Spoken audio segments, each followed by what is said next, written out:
Hello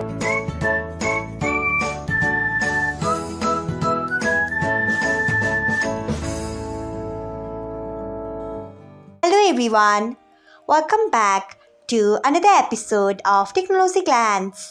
Today, in this video, I am going to guide you through how you can not allow login online. So, let's get started. Firstly, open Line app in your device. Then tap on settings icon. After that, tap on account. Next, you can see the option of allow login. Turn off it by tapping on it.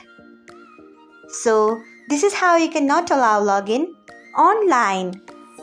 Thanks for watching. If you found this guide helpful, we would love it if you hit the thumbs up button below.